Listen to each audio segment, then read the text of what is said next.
귀한 찬양 감사합니다. 우리 이 시간 함께 나누실 말씀 사도행전 9장 1절에서 22절까지 말씀입니다. 사도행전 9장 1절에서 22절까지 말씀 저랑 한 절씩 교독하도록 하겠습니다.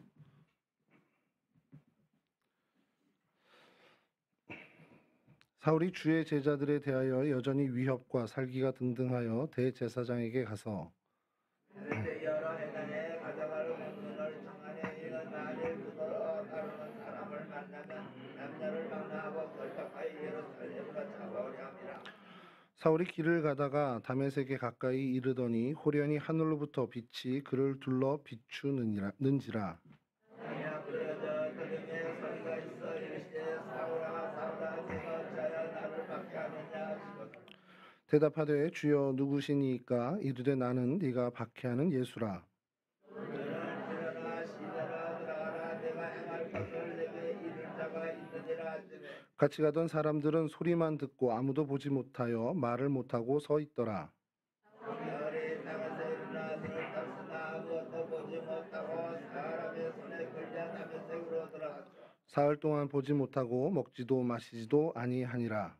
그때 다메섹에 하나니야 하는 제사가 있더니 주께서 환상병에 불러 이르시되 하나니야야 하시거늘 대답하여 주여 내가 여기 있나이다 하니 주께서 이르시되 일어나 직가라 하는 거리로 가서 유다의 집에서 다섯 사람 사울이라 하는 사람을 찾으라. 그가 기도하는 중이니라. 하나니야가 하는 사람이 들어와서 자기에게 안사하여 다시 보게 하는 것을 보았느니라 하시거늘 아나니아가 대답하되 주여 이 사람에 대하여 내가 여러 사람에게 듣사온즉 그가 예루살렘에서 주의 성도에게 적지 않은 해를 끼쳤다 하더니 여기서도 주의 이름을 부르는 모든 사람을 결박하여 고난을 대제사장들에게 받았나이다 하거늘 주께서 이르시되 가라. 이 사람은 내 이름을 이방인과 임금들과 이스라엘 자손들에게 전하기 위하여 택한 나의 그릇이라. 그가 내 이름을 위하여 얼마나 고난을 받아야 할 것을 내가 그에게 보이리라 하시매 아나니아가 떠나 그 집에 들어가서 그에게 안수하여 이르되 형제 사울아 주 곧 네가 오는 길에서 나타나셨던 예수께서 나를 보내어 너로 다시 보게 하시고 성령으로 충만하게 하신다 하니 이스라엘의 눈에서 빛을 받은 것이 흑해져 다시 보게 되니라. 일어나 세례를 받고 음식을 먹음에 강건하여 지니라. 사울이 다메섹에 있는 제자들과 함께 며칠 있을새 시와 마케에서 예수가 하나님의 아들이심을 전파하니 듣는 사람이 다 놀라 말하되 이 사람이 예루살렘에서 이 이름을 부르는 사람을 멸하려던 자가 아니냐. 여기 온 것도 그들을 결박하여 대제사장들에게 끌어가고자 함이 아니냐 하더라. 하나님을 떠나 예수를 그리스도라 증언하여 다메섹에 사는 유대인들을 당혹하게 함이라. 아멘. 네. 예, 오늘은 성경의 인물 사울입니다. 사울인데 여러분 저와 좀 지루할 수 있지만 사울에 대해서 한 네다섯 차례를 같이 좀 이제 살펴보려고 합니다. 그만큼 사울에 대해서 저희가 살펴볼 것이 너무 방대해서 그것을 한 세 번, 네 번 갖고도 좀 부족할 것 같다는 생각이 듭니다. 그래서 이 사순절 기간 동안 이 수요일에는 3월 마지막에 우리 방강일 전사님 설교를 제외하고는 아마 우리 좀 사울에 대해서 그리고 또 이제 바울로 바뀌게 되는 그 바울에 대해서 좀 저희가 말씀을 나누지 않게 될까라는 생각을 좀 해보게 되는데요.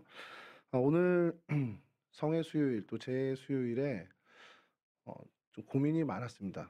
성경의 어느 인물을 이렇게 좀 살펴봐야 또 좀 그래도 이 성의 수요일에 취지에 좀 비슷하게 맞을까라는 고민을 했는데 제가 믿음도 없고 뭐 이러다 보니까 도저히 떠오르지가 않는 거예요. 그래서 원래 준비했던 그냥 사울에 대해서 좀 해보자 했는데 사실은 사울에 대해서 요 앞에 좀 이야기를 좀 더 해볼 생각이 있었습니다. 근데 이 부분을 가지고 이렇게 다메섹 도상에서 주님을 만나게 된 사울의 이야기를 저희가 함께 나누면 그래도 우리가 사순절을 시작하는 이 시점에 우리의 마음을 다시 한번 좀 새롭게 결단하는 계기가 되지 않을까라는 생각이 좀 들어서 이 말씀을 좀 준비하게 됐습니다. 여러분 우리가 잘 아는 사울은 바울이 되기 전의 이름입니다. 뭐 제가 어릴 때 그냥 교회 학교에서 배운 것은 사울은 큰 자, 바울은 작은 자 뭐 이렇게 되는데 사실 아주 사전적인 의미로는 그렇게 맞지는 않은데 그냥 이렇게 의역한다라고 죠 우리가 그렇게 얘기할 때는 또 그 얘기가 얼추 맞을 수 있기 때문에 그냥 우리가 사울은 큰 자, 바울은 작은 자 이렇게 생각해도 크게 문제는 되지 않는 정말 그렇게 생각해도 무방한 어떤 해석일 수 있습니다. 여하튼 이 사울이라는 사람이 베냐민 지파에서 이름이 왜 사울로 불려졌을까? 이거는 좀 우리가 좀 한 번은 좀 여러분들에게 말씀을 좀 드리고 싶었던 것이 유대 사람들이 이름을 지을 때 조상 중에 우리 지파에 있는 조상 중에 위대한 사람의 이름을 좀 따는 경우가 많습니다. 그게 이제 그들의 문화예요. 그럼 여러분 얼핏 생각하면 사울이라는 이름은 누구겠습니까? 당연히 예 이스라엘 초대 왕 사울일 겁니다. 근데 우리가 잘 알잖아요. 사울의 얘기를 우리 새벽에도 지금 계속 담임 목사님 설교 통해서 우리가 사울 왕에 대해서 듣고 있는데 사울 왕이 뭐 처음에는 하나님의 마음에 들어서 왕으로 올려지긴 했지만 그가 정말 왕위에 있을 때 하나님에게 좀 어떻게 보면은 하나님을 우선순위로 두지 않은 삶을 살다가 이제 왕위를 뺏기게 된 사실은 좀 결과적으로는 비참한 인물이 됐습니다. 그럼 우리가 예를 들어서 우리 자녀에게 이름을 붙일 때 사울이라는 이름을 붙여주고 싶을까요? 저는 이제 그게 되게 의문이었거든요. 그래서 좀 이 부분에 대해서 좀 오래 좀 고민을 했던 경험이 있습니다. 기억이 있는데 가만히 생각해 보니까 요즘 되는 일들 우리가 우리나라 역사에서 예전에 있었던 인물들에 대해서 평가를 할 때 '그 사람이 어떤 사람이었어.'라는 어떤 단편적인 하나만 가지고 한다면 '가능할 수도 있겠구나.'라는 생각이 드는 거예요. 그러니까 무슨 얘기냐면 사울 왕이 초대 이스라엘 왕이잖아요. 그게 세월이 한참 지나서 정말 많은 세월이 지나면 그의 과오들은 사실은 좀 희석이 되고요. 그냥 그의 이스라엘 초대 왕, 위대한 왕정 시대를 열었던 초대 왕 이것만이 좀 부각이 된다라는 겁니다. 우리가 조선 시대의 왕을 보면 그렇죠. 태조를 얘기할 때나 뭐 세조를 얘기할 때나 어떤 그들의 업적은 되게 우리가 좀 많이 이야기하는데 사실 그들의 과오에 대해선 특별히 관심 갖고 보지 않는 한 그렇게 좀 얘기가 이렇게 되지 않습니다. 그러니까 좀 이렇게 드러나지 않는데 그러다 보니 이 베냐민 지파에서도 자녀들을 낳고 위대한 자신들의 조상의 이름을 붙일 때 사울은 그냥 그 과오는 다 잊혀진 채로 어 그 이스라엘 초대 왕 이런 어떤 위대한 업적만 되었다는 거죠. 그럼 그만큼 훌륭한 사람이 되기를 바라는 마음으로 이 사울에게 이름을 이렇게 부모가 지어 줬을 거라는 겁니다. 근데 그 이름에 걸맞게 이는 당시에 어떻게 보면은 최고의 어떤 그 학문도 또 어떤 모든 명예도 어떤 최고의 수준으로 살았던 사람입니다. 어 그래서 사울에 대해서 좀 뭐 이렇게 성경 사전이나 이렇게 찾아보면 너무 방대해요. 사울에 대해서는 그러니까 바울에 대해서는 참 정말 많은 것들이 있는데 그래서 제가 좀 몇 가지 좀 오늘 이 주제와 좀 마련해서 좀 해볼 만한 것은 적어도 이 사람이 유대교 그러니까 예수 그리스도교 그러니까 기독교의 반대에 서 있는 유대교에 있어서만큼은 이 사람은 굉장히 탁월했던 사람이라는 겁니다. 뭐 바리새파로서도 뭐 마찬가지지만 가말리엘의 수하에 있었고 사내들인 공의회의 회원이었고요. 그리고 사도행전 7장 58 절에 보면 첫 순교자인 스데반을 돌로 쳐 죽이는 현장에 있었던 사람입니다. 그러니까 현장에 있었다는 것이 어떤 의미를 갖는지는 우리가 좀 다시 좀 연구를 해 봐야 될 테지만 여하튼 스데반을 죽이는 일에 확실한 동참을 했던 사람이라는 것을 우리가 부정할 수는 없다는 거죠. 그러니까 이 사람은 적어도 유대교와 기독교의 어떤 대립에 있어서 유대교에 있어서는 대표 선수 같은 사람이었습니다. 그러니까 우리가 이거 적군이다 아군이다 우리가 하긴 좀 어렵지만 당시 어쨌든 초기 이제 우리 이 초대교회가 이제 생겨나면서 어쨌든 가장 힘들었던 박해는 사실 유대교에 의한 박해인데 그 선두주자에 섰던 사람이 바로 이 사울이라는 것이죠. 그러니까 그의 이름에 걸맞게 적어도 민족을 위해 이 유대교를 위해선 정말 가장 앞서 나가는 대표 선수격의 사람이었습니다. 그리고 그 사람이 오늘 이 한 사건, 오늘 본문에 있는 이 사건을 통해서 완벽하게 전향이 돼서 이 기독교에서 그냥 어떻게 보면 일원이 되고 보이지 않는 어떤 크리스찬으로 이렇게 무명의 크리스찬처럼 살아가는 것이 아니라 이 기독교가 어떻게 보면 복음의 확산의 가장 대표적인 선수로 뒤바뀐 사람이 된다는 거죠. 그러니까 이 기독교 역사를 저희가 이야기할 때 이 사도 바울을 빼놓고서는 이야기할 수 없을 정도의 그 존재감을 갖게 된 사람이 되었다라는 겁니다. 여러분 가만히 생각해 보세요. 이쪽 편의 최고의 어떤 대표 선수였던 사람이 어느 날 갑자기 이쪽으로 와서 대표 선수가 됐다. 이게 무슨 그 프로 축구 리그에서 뭐 전북 현대 에이스가 갑자기 수원 삼성으로 가서 에이스가 됐다. 이거랑은 좀 다른 얘기거든요. 완전한 어떤 신념과 종교적인 어떤 그 자기의 모든 어떤 그 확신들을 완전히 전향해야 된다라는 거. 그럼 이게 전향이 될 수 있는 문제냐는 거죠. 음 뭐 이거 녹화가 되는지 모르겠지만 실명을 거론해서 조금 그렇지만 저도 좋아했던 우리 연예인 국민 가수 이승기라는 친구가 결혼을 하게 됐는데 뭐 이렇게 좀 시끄러운가 봐요. 그 결혼을 놓고 막 엄청난 이제 인터넷에 댓글들이 난리가 난 것 같습니다. 자 그래서 뭐 인기가 좀 많이 떨어졌대요. 그러면서 하는 얘기가 "어떻게 그렇게 이 사람이랑 결혼할 수 있냐." 근데 그의 사랑에 대해서 좀 옹호하는 사람들이 뭐를 제일 얘기를 하냐면 "이승기가 얼마나 이 예비 신부를 사랑하면 종교까지 바꿨다." 이제 이 얘기가 나옵니다. 그래서 제가 그 얘기를 듣고는 기사를 좀 찾아봤거든요. 기독교였던 이승기가 그 집안 처가를 따라서 이제 절에 다니기 시작했다라는 겁니다. 그리고 공식적으로 이제 불교를 이제 자기의 종교로 삼겠다라는 얘기까지 했던 모양이에요. 그래서 제가 그 얘기를 들으면서 '이 종교라는 게 이렇게 바꿀 수 있는 건가?' 이런 생각이 좀 드는 겁니다. 근데 사도 바울의 이 전향은 이 이승기의 이런 전향과는 다릅니다.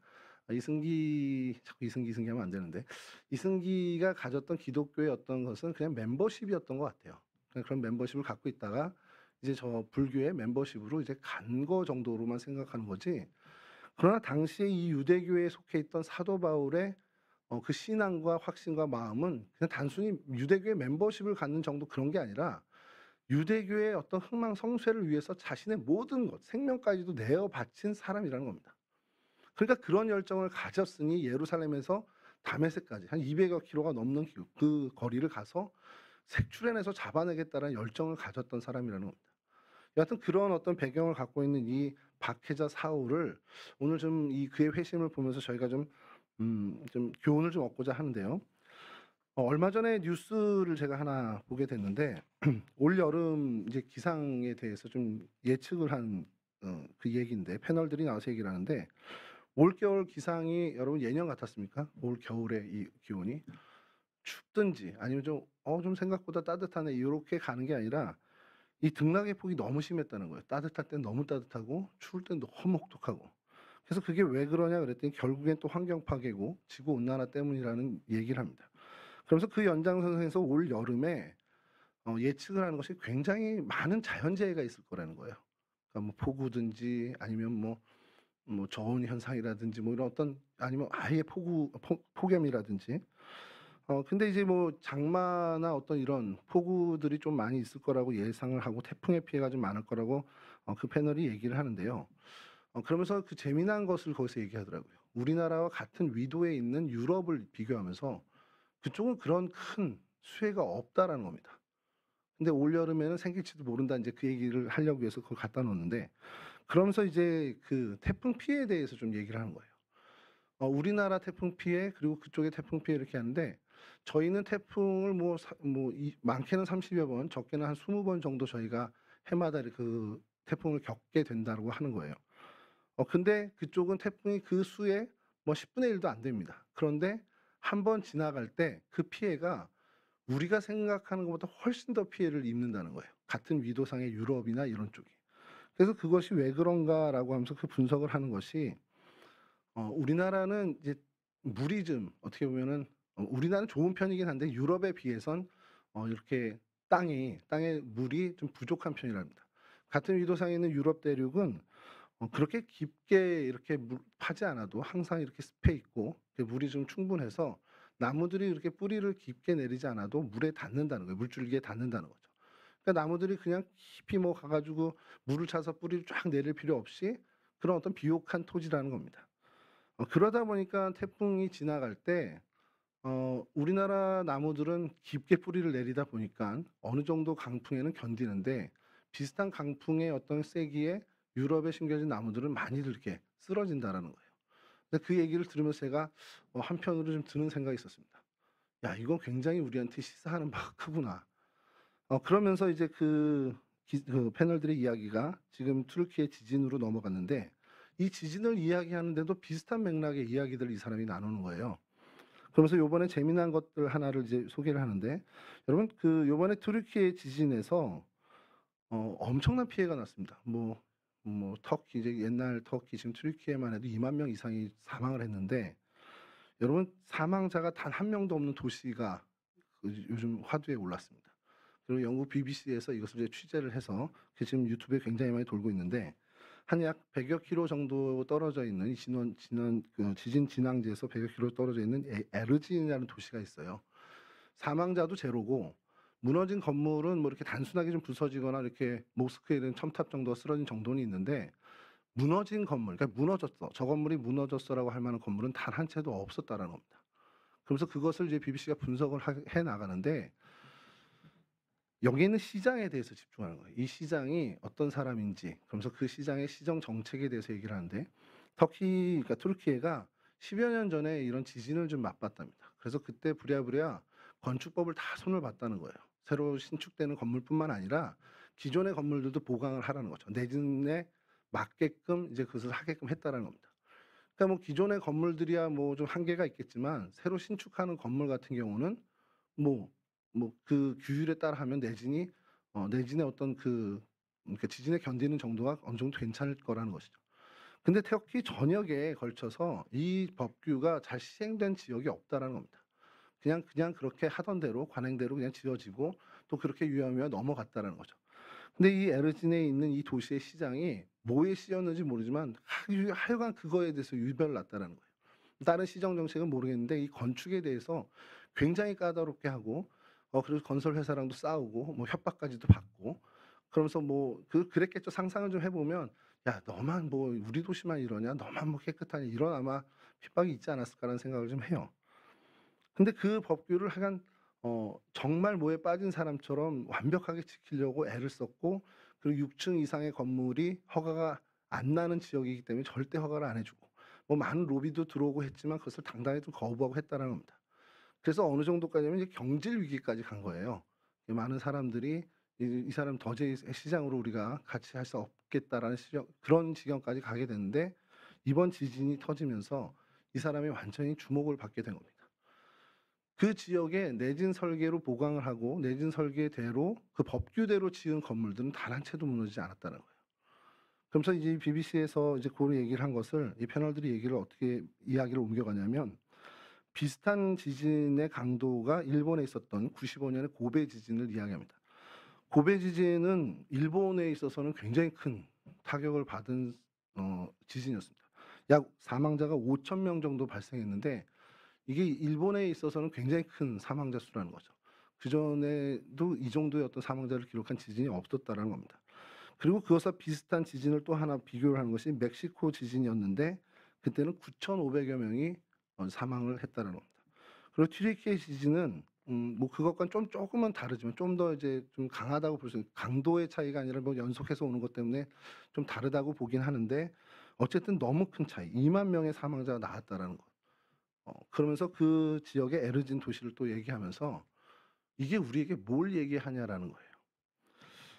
여러분 비슷한 강도의 지진에서 피해가 천지 차이가 나는 이유는 당연히 대비 정도입니다. 지진을 얼만큼 대비하느냐에 따라서 그 피해는 반비례해서 내려가겠죠. 지진에 대한 대비가 커지면 커질수록 피해는 반비례해서 적어질 수밖에 없습니다. 일본은 이 부분에 있어서 참으로 많이 앞서가 있고요. 또 많은 그런 경험과 시행착오 때문에 이 부분에 대해서는 정말 큰 강점을 갖고 있습니다. 만약에 같은 규모의 지진이 우리나라에서 일어난다 그러면 일본과 비교했을 때 훨씬 더 큰 피해를 받을 수밖에 없죠. 저희는 아직 그들의 대비만큼 해 나가지 못하기 때문입니다. 여러분 이것을 생각하면서 아까 그 말씀드린 같은 우리나라와 같은 위도의 유럽의 대륙에 있는 나무들을 한번 좀 생각해 보시죠. 왜 태풍 피해가 그쪽은 우리보다 훨씬 더 적은 수의 태풍이고 바람의 풍속도 적을 텐데 한번 지나가는 태풍에서 우리보다 더 큰 피해를 입을까라고 생각한다면 그냥 나무만 비교해 보면 나무들이 뿌리 내리는 것들이 완전히 다른 뿌리 자체가 다르다라는 거예요. 사시사철 항상 습하고 어떤 토양이 비옥하기 때문에 뿌리를 구태여 깊이까지 파고들 필요 없어도 나무는 실과를 맺을 수 있을 정도로 계속해서 그러니까 우리 성경에 있는 신약가에 심은 나무처럼 정말 가까이 물이 있기 때문에 그렇게 크게 뿌리 내리지 않아도 되는 그런 부분이 있다는 거죠. 근데 우리나라는 어떠냐는 거예요. 우리나라는 건기가 또 있고 또 뭐 우기 때는 뭐 물이 풍족하지만 건기 때는 물이 또 부족하고 그래서 수맥을 찾기 위해서 땅속 깊이 뿌리가 들어갈 수밖에 없다는 겁니다. 그러다 보니 강한 태풍에도 뿌리가 견고하다 보니 흔들리지 않게 되더라는 거죠. 우리나라에서도 뭐 이렇게 보면은 간혹 이제 태풍 때 나무가 이제 뿌리채 이제 송두리째 뽑혀 나가는 걸 좀 보게 되죠. 우리 뉴스에서도 봤고 저도 군대에서 이제 훈련소 때 실제로 좀 목격을 한 적도 있는데 그러면서 드는 생각이 그거예요. 같은 지역에 심겨졌고 같은 땅일 거 아니에요. 근데 어떤 나무는 견고히 그대로 서 있는데 어떤 나무는 뿌리채 뽑혔다. 그래서 생각이 든 게 '아 그럼 큰 나무들 이파리가 많고 웅성해서 그런 나무들이 뽑혔나?'라고 본다면 또 그것도 아닙니다. 더 큰 나무들은 또 안 뽑힌 것도 있고요. 더 작은 나무들은 또 뽑히는 경우도 있다라는 거죠. 그럼 결국 뭐냐? 뿌리를 얼만큼 견고히 내렸냐가 그것을 가늠하는 기준이 된다는 겁니다. 나무를 한참 이제 여러분들이 말씀드렸는데 우리는 뭐 사울 회심이래 놓고서 왜 갑자기 나무 얘기만 저렇게 하나 하실 텐데 오늘 사도 바울에 대해서 좀 생각하면 이런 생각이 듭니다. 이 사울이란 청년이 있었죠. 뭐 위대한 이제 사도 바울이 되는 청년인데 모든 면에 자신만만했던 젊은이였습니다. 어느 날 그가 다메섹을 향해서 가고 있는데 그날 그에게 정말 아까 말씀드린 태풍과 같은 정말 광풍과 같은 일이 벌어지게 됩니다. 정말 태풍만큼 강한 힘, 강한 빛의 진리이신 예수 그리스도를 만나게 됩니다. 그리고 그 순간 그는 땅에 꼬꾸라지고 말았죠. 눈이 멀고 식음도 전폐할 수밖에 없는 어떻게 보면 그의 인생이 완전히 뿌리째 뽑혀버린 그런 형편에 이르게 되었습니다. 어떻게 보면 그의 인생은 이제는 뭐 그냥 끝났다라고 할 수 있을 정도의 그런 상황까지 갔는데 그럼 그게 누구 책임이냐? 이렇게 묻는다면 누구의 책임도 아닌 바로 사울 그 자신의 책임이라는 거죠.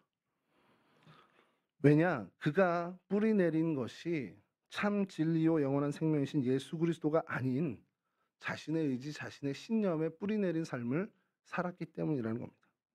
잘못된 자기 신념과 자기 판단하에 거기에 안일하게 뿌리 내린 인생을 살다 보니 정말 진리이신 주님을 만났을 때 그의 인생은 송두리째 뽑혀나가는 나무와 같은 꼴이 되고 말았다는 것이죠. 오늘 6절 이전 9절 5절 내용은요. 사울이 인생이 그처럼 뿌리채 뽑혀서 꼬꾸라진 것이 예수 그리스도의 대적자로 살았기 때문이라는 것을 아주 명백하게 얘기해 줍니다. 누구십니까? 네가 박해하는 예수다. 그러니까 네가 박해하는 삶을 살았기 때문에 이와 같은 일을 당하게 되었다라는 명백한 이유를 주님께서 밝혀주시는 것이죠. 예수 그리스도의 진리와 생명에 뿌리 내지 않았기 때문에 너의 인생은 여기서 이제 소위 우리 표현으로 쫑났다. 이 얘기를 하는 겁니다. 여러분 사울은 여기서 이렇게 인생이 끝났어야 합니다. 그냥 여기서 끝나고 성경은 다음 이야기로 넘어갔어야 돼요. 아 기독교를 박해하던 사울이란 이 바리새파의 제일 어떻게 보면 앞선 사람 정말 유대교에 있어서 정말 최앞선 대표 선수 같은 이 사람이 예수 그리스도를 박해하다 결국 끝났구나. 여기서 성경의 이야기는 끝나야 이게 어떻게 보면 자연스러운 겁니다. 근데 그 이후에 어떤 일이 벌어집니까? 놀라운 일이 벌어지죠. 그 모든 모습을 역전시켜 주십니다. 누가요? 주님께서요. 이제까지 진리의 대적자로 살아왔던 정말 그릇 쌓아오다가 뿌리채 뽑혀버린 이 사울이라는 인생 완전히 끝장난 인생임에 틀림없지만 그렇게 끝장나지 않도록 주님께서 그를 붙잡아 주시고 역전시켜 주셨다는 겁니다. 그러니까 그의 끝은 이제 종말이 아니라 오히려 새로운 시작으로 정말 변화되게 됐다는 거죠. 아 모두가 야 쟤 이제 끝났구나. 저렇게 이제 엎어졌어? 이제 다시 회복 못하겠구나 하는 그 찰나에 그 순간이 우리는 모두 끝이야라고 할 때 주님은 아니 시작이야라고 해주고 계시다라는 겁니다. 죽음의 삶을 살았던 사울입니다. 주님께서 정말 이 다메섹 도상에서 그를 꺾으십니다. 왜 꺾으셨을까? 그를 망하게 하기 위해서 그것이 아니라 주님의 목적은 전혀 다른 곳에 있었습니다. 그에게 진짜 생명, 참 생명을 주기 위해서. 마치 죽어가는 나무에 있던 가지를 꺾어다가 정말 살리고자 새로운 나무에 접붙여 주신 것과 같은 그런 모양으로 그를 꺾으시고 참 생명에 접붙여 주셨다는 거죠. 그래서 본문 6절은 이렇게 얘기합니다. 본문 6절을 제가 좀 읽어드리면요. 너는 일어나 시내로 들어가라. 내가 행할 것을 네게 이를 자가 있느니라 하시니. 저는 이 부분이 너무 좀 감사했던 것 같아요. 제가 뭐 사울에 이입돼서 그런지 감정이입돼서 그런지 모르지만 여러분 진리의 이 어떤 그 엄청난 힘으로 이 파괴력으로 그릇된 사울의 인생을 꺾으셨잖아요. 근데 꺾으시기 전에 주님은 이미 그의 인생을 새로운 생명으로 거듭나게 하기 위해서 다 만반의 준비를 해 놓으셨다는 겁니다. 그냥 꺾어 놓은 다음에 그제서야 어떻게 보면 어떻게 할까 부랴부랴 찾으시는 것이 아니라 정말 당신의 손으로 미리 다 준비해 놓으신 다음에 이 사울을 꺾으시더라는 것이죠. 어떤 의사가 어떤 수술을 앞두고 환자의 환부를 도려내기 전에 다 준비해 놓는 것과 같이 이 사울을 향해서 주님은 모든 것을 다 예비해 두시고 그를 꺾으셨다라는 겁니다. 우리 하나님은 죄에 대해서 용납하시지 못하는 공의의 하나님이십니다. 주님도 마찬가지죠. 그래서 주님께서는 이 죄인들의 요만함을 꺾으시는 분이죠. 교만한 자들을 꺾으시는 분입니다. 그렇게 공의의 하나님, 어떻게 보면 정의의 손을 갖고 계신 분인데 그렇게만 계신 게 아니라 그러한 사람들을 어떻게 보면 새롭게 거듭나게 하는 사랑의 손을 가지신 분이기도 하다는 것이죠. 저는 이 사울의 사건을 보면서 정말 정의의 하나님, 공의의 하나님과 사랑의 하나님의 그 두 모습이 전혀 다른 것이 아닌 하나의 모습임을 주님께서 이 사건을 통해서 우리에게 보여주신다는 것을 깨닫게 됩니다. 죄인으로서 살던 사도 바울, 그러니까 사울이라는 청년을 주님은 정의의 손으로 꺾으시고 그를 새로운 사도 바울로 만들기 위해 사랑의 손으로 주님의 참 생명에 덧붙여 주셨다는 것이죠. 여러분 이 사건을 좀 기억하시면 그래 하나님은 우리의 삶 가운데 늘 정의와 사랑, 공의와 사랑을 늘 베푸시는 하나님이라는 것을 저희는 깨닫게 됩니다. 사도 바울의 인생에만 그랬겠습니까, 여러분? 오늘을 살아가는 저와 여러분들의 인생에 정말 하나님께서 공의의 하나님, 정말 우리가 죄의 길로 가는, 우리가 정말 잘못된 길로 갈 때 주님께서 얼마나 우리를 어떻게 보면은 징계하시면서까지 이렇게 주님의 바른 진리로 이끄셨습니까? 그때 그 손이 정확히 주님의 공의의 손만 작용하셨을까요? 그랬다면 우리는 다 이미 이 땅에서의 삶을 종식했겠죠. 그때 주님께서 우리를 끌어내시는 그 손은 공의뿐만 아니라 사랑의 손길도 동시에 역사했다는 것을 우리가 알게 된다는 겁니다. 자, 이 사건 이렇게 주님께서 사랑의 손으로 다시 한번 그에게 새로운 존재인 바울로 거듭날 수 있게 이끌으시는 그때에 오늘 8절과 9절은 이렇게 증거합니다. 사울이 땅에서 일어나 눈은 떴으나 아무것도 보지 못하고 사람의 손에 끌려 다메섹으로 들어가서 사흘 동안 보지 못하고 먹지도 마시지도 아니하니라. 저는 이 본문을 보면서 이제 그림을 그려보잖아요, 저희가. 그가 정말 아무것도 못해서 혼자 아무것도 못해서 누군가 그의 손을 잡고서 이제 시내로 끌고 들어갑니다. 인도에 갑니다. 근데 여러분 이가 지금 가는 곳이 다메섹으로 들어가고 있죠. 근데 여러분 9장 3절을 한번 읽어보면요. 9장 3절은 사울이 길을 가다가 다메섹에 가까이 이르더니 여러분 사울은요. 이미 다메섹으로 들어가라는 이 주님의 명령이 있기 전에 이미 그의 목적지, 그의 행선지는 3절에서 보듯이 다메섹을 향하고 있었습니다. 그는 뭐 다시 무슨 주님이 이를 꺾으시고 새롭게 회복해서 눈을 멀게 하시고 해서 다메섹으로 새롭게 어떤 행선지가 바뀌어서 가는 게 아니라 이미 그전에도 다메섹을 향해 가고 있었습니다. 그렇게 3절에서도 사울은 다메섹을 향하고 있었고요. 앞서 보신 8절에서도 사람의 손에 끌려 다메섹으로 들어가는 8절에서도 다메섹으로 가고 있습니다. 그러니까 그 무슨 얘기냐? 그의 인생이 꺾여지기 이전이나 이후에나 그의 행선지는 여전히 다메섹이었어요. 이게 무슨 의미일까라는 것을 굉장히 좀 고민을 많이 했습니다. 그런데 여러분 목적지는 같지만 그 발걸음의 의미는 완전히 달라졌죠. 지금 다메섹을 향해서 가는 모습은 똑같습니다. 그런데 3절에서 의기양양의 다메섹으로 가던 그의 발걸음과 8절에 사람의 손에 이끌려서 다메섹으로 향하는 그의 발걸음은 같은 행선지를 향하고 있지만 의미는 완전히 다른, 상황은 완전히 다른 발걸음이라는 겁니다. 여러분 그러면서 제가 오늘 우리의 삶을 좀 생각해 보게 됐습니다. 저는 아침에 일어나면 새벽기도 이렇게 여기서 이렇게 갑니다. 그리고 저녁이 되면 새벽기도 끝나고 집에 왔다가 다시 출근을 하고 저녁이 되면 그 길을 따라서 다시 집으로 오죠. 매일매일 똑같습니다. 매일매일 똑같은데 여러분 우리가요. 주님 안에 저도 마찬가지입니다. 제가 이 길을 '아 그냥 내 직장이지. 내 밥벌이지. 내 직업이지.' 하고 가는 그 발걸음이라면 그것은 3 절의 사도 바울과 같은 발걸음일 수 있습니다. 근데 그것이 주님 손에 이끌려서 주님께서 맡겨진 사명의 길을 가겠다 하는 그 결단으로 가는 걸음이라면 그 걸음은 오늘 8 절에 사람들이 좀 뭔가 연약하게 보일 수 있지만 참 의미 있는 진리의 의미를 가진 발걸음이 될 수 있다라는 것이죠. 여러분 우리의 삶이 늘 정말 루틴하게 비슷하게 진행되는 것 같이 보입니다. 매일매일의 삶이 우리는 반복되는 것 같고 매일매일 똑같고 매일매일 정말 어떤 의미를 찾지 못하는 것 같은 것처럼 보일 수도 있지만 우리의 삶이 내가 지금 이 하는 행동과 내가 목적하는 이 걸음이 진리이신 주님으로 인해서 하는 것이라면 주님이 내 안에 있고 그 중심에 주님이 계셔서 우리가 걷는 것이라면 그것은 8 절과 같은 발걸음이 될 수 있지만 그것이 정말 나의 신념 나의 의지 어떤 그런 주님이 빠진 상태의 걸음이라면 주님과 무관한 걸음이라면 그것은 3 절의 사울의 걸음과 별반 다르지 않은 걸음이 될 수 있다라는 겁니다. 그러나 보이는 것은 똑같습니다. 우리의 일상이 어제도 오늘도 내일도 비슷해 보일 수 있습니다. 그런데 그 보이는 것이 어떤 것은 의미 있는 진리로 건져내어 줄 수 있는 영원한 시간으로 건져내어 줄 수 있는 걸음이 될 수 있지만 어떻게 된다면 그것은 전혀 의미 없는 걸음이 될 수 있다는 것. 그것의 기준은 바로 주님이시라는 거죠. 3 절에 사도 바울이 다메섹을 향할 때는 주님과 무관하고 주님이 없는 발걸음이었습니다. 주님과 동행하지 않고 주님이 그 중심에 있지도 않은 그러한 발걸음이었습니다. 그러나 8 절에 그 다메섹을 향하는 걸음은 정말 주님이 함께 하시고 정말 밀접히 계시고 그 중심에 주님이 여전히 정말 왕처럼 좌정하시는 그 걸음일 때 그의 걸음은 의미를 갖게 되었죠.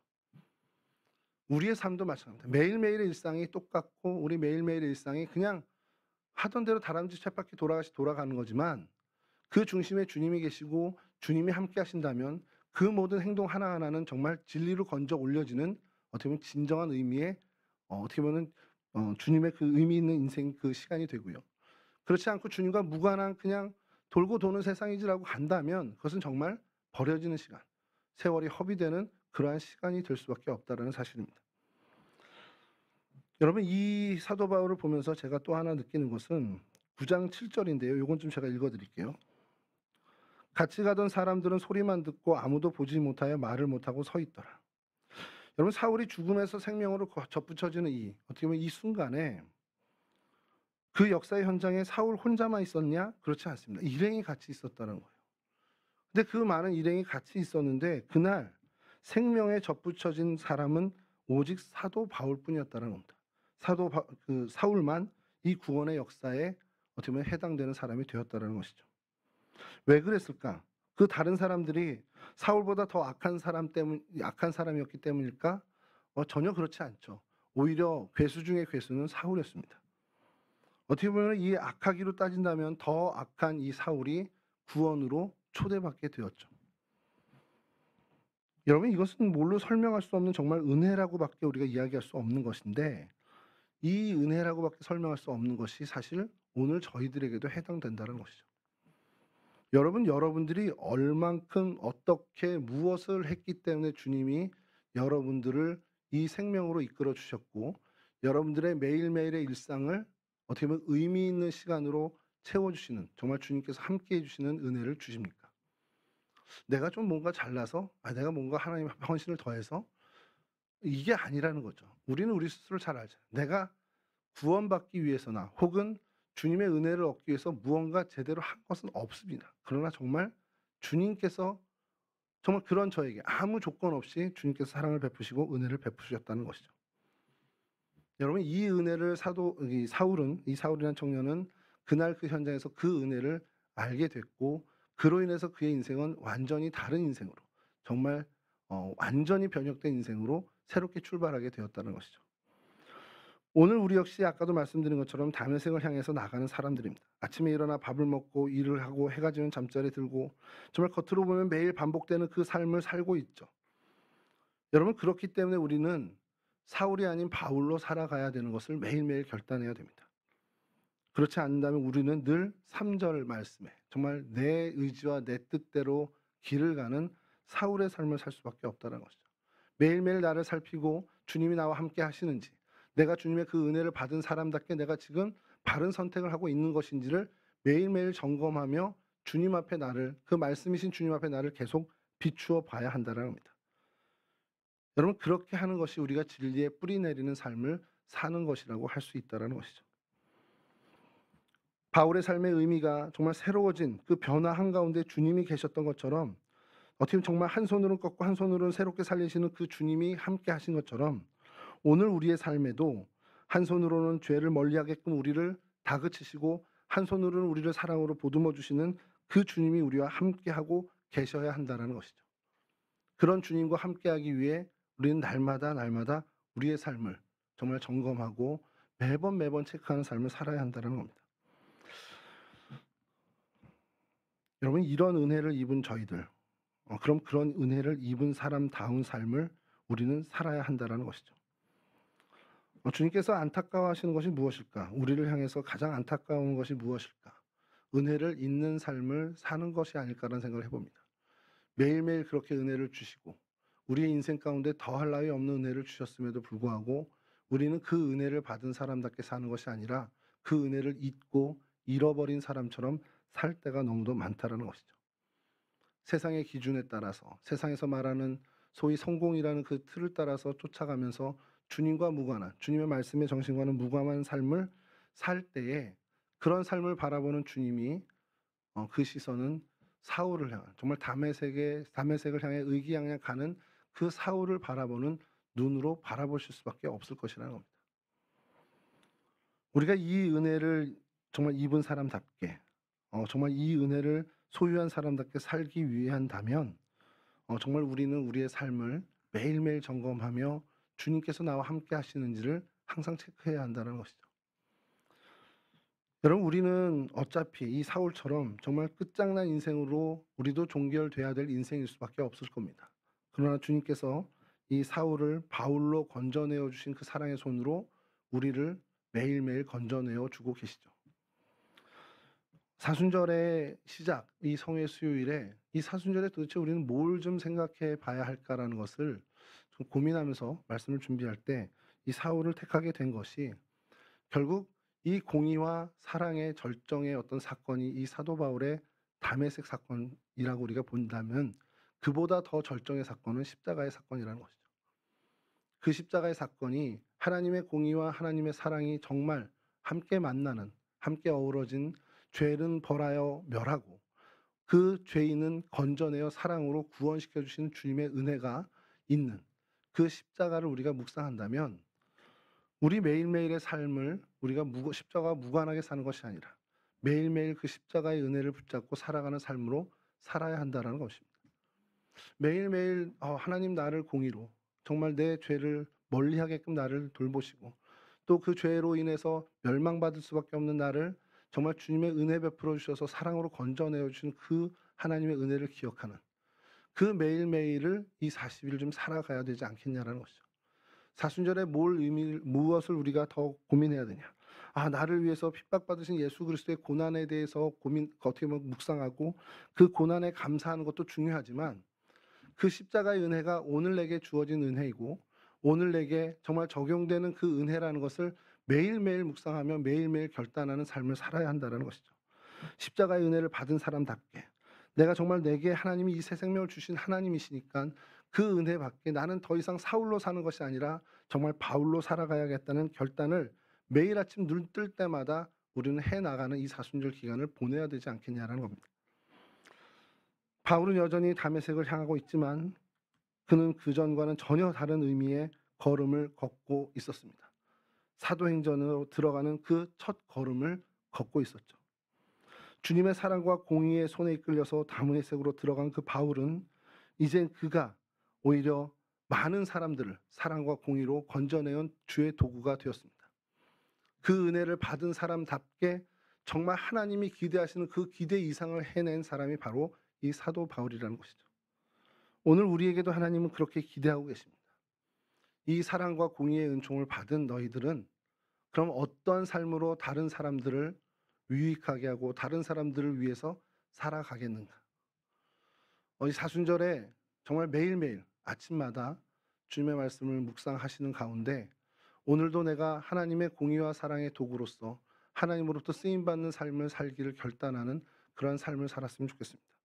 매년 반복되는 사순절이지만 정말 그 반복되는 시간 속에서 반복되는 그 절기 속에 그래도 1년에 정말 이 기간만큼은 주님께서 내게 주신 그 은혜를 생각하고 그 은혜에 걸맞는 삶을 결단하는 그 은혜의 삶을 어떻게 보면 살아가는 훈련을 해보면 좋겠다는 것이죠.